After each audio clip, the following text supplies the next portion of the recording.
हरे कृष्णा। श्रीमद् भगवद गीता यथा रूप की जय। जैसा कि हमारा अध्याय 1 चल रहा है, कुरुक्षेत्र के युद्ध स्थल में सैन्य निरीक्षण। मैं डेली भगवद गीता का एक एक श्लोक पढ़ती हूँ, उसका हिंदी अनुवाद और तात्पर्य आपको पढ़ के सुनाती हूँ और समझाने का भी प्रयास करती हूँ। तो आज हम श्लोक संख्या 41 पर आ चुके हैं। तो इसमें अर्जुन कह रहा है, संकरो नर कायव कुलंघनाम कुलस्य च पतंती पितरो होशाम लुप्त पिंडो दक क्रिया। अगर आप श्लोक यहाँ से नहीं पढ़ सकते तो आप श्लोक यहाँ से भी पढ़ सकते हैं। तो इसमें कह रहा है अर्जुन, अवांछित संतानों की वृद्धि से निश्चय ही परिवार के लिए तथा पारिवारिक परंपरा को विनिष्ट करने वालों के लिए नारकीय जीवन उत्पन्न होता है। ऐसे पतित कुलों के पूरक मतलब पितृलोक गिर जाते हैं, क्योंकि उन्हें जल तथा पिंडदान देने के लिए क्रियाएं समाप्त हो जाती हैं। तो जब अर्जुन युद्ध भूमि में अपने सारे सगे संबंधियों को देखता है तो उसके मन में बहुत सारे विचार उत्पन्न हो जाते हैं, बहुत सारी मतलब विचार चलने लग जाते हैं। पहले वो कहता है कि मैं युद्ध नहीं करूँगा, क्योंकि अगर मैं इन सबको मारूंगा तो मुझे पाप लगेगा। फिर वो आगे के श्लोकों में कहता है कि अगर घर के सारे बड़े बुजुर्ग मर गए तो सनातन कुल परंपरा नष्ट हो जाएगी। फिर कहता है अगर मतलब सब लोग, अगर सारे जेंट्स सारे वयोवृद्ध मर जाएंगे तो कुल की स्त्रियां दूषित हो जाएंगी, जिससे अवांछित संतानें उत्पन्न होगी। तो अभी श्लोक में कह रहा है, अब जो अवांछित संतानें हैं वो तो नियम कानून नहीं जानती, पारिवारिक परंपरा नहीं जानती, धार्मिक अनुष्ठान नहीं जानती, पिंडदान क्या होता है ये सब नहीं जानती, तो क्या है उसके आगे का जीवन कैसे हो जाएगा, नारकीय जीवन उत्पन्न हो जाएगा।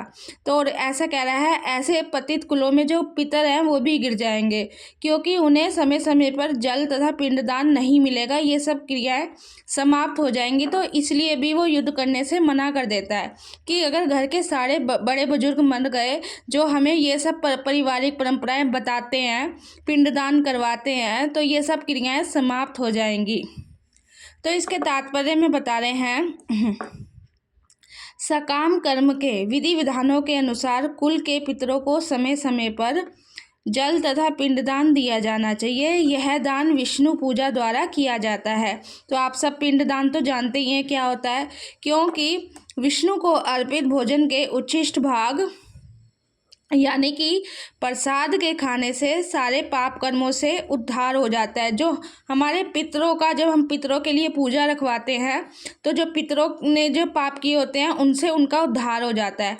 तो इसमें कह रहे हैं, कभी कभी पितृगण विविध प्रकार के पाप कर्मों से ग्रस्त होते हैं। जो कभी कभी जो हमारे पितृ होते हैं कुछ ऐसे पाप कर्मों से ग्रस्त होते हैं कि उन्हें प्रेत योनि मिलती है, और कभी कभी उनमें से किसी को स्थूल शरीर प्राप्त नहीं होता, जिसके कारण उन्हें प्रेत योनि में रहना पड़ता है। तो हमें हमारे पितरों को शांत करने के लिए पिंडदान दिया जाता है। तो ये कह रहे हैं, जब वंशजों द्वारा पितरों को बचा प्रसाद हम अर्पित करते हैं, यानी कि जब हम पूजा पाठ करवाते हैं, प्रसाद देते हैं, तो उससे हमारे जो पितर हैं वो शांत हो जाते हैं, और जो उनका ये प्रेत योनि या अन्य प्रकार के दुख में जीवन वहाँ पे चल रहा होता है उनसे उनका उद्धार हो जाता है। तो अर्जुन इसलिए भी मतलब युद्ध करने से मना कर रहा था कि हमारा जो पितरों को पिंड दान करते हैं वो क्रिया समाप्त हो जाएगी। तो यहाँ पे बता रहे हैं, केवल भक्ति करने से मनुष्य सैकड़ों क्या हजारों पितरों को ऐसे संकटों से उबार सकता है।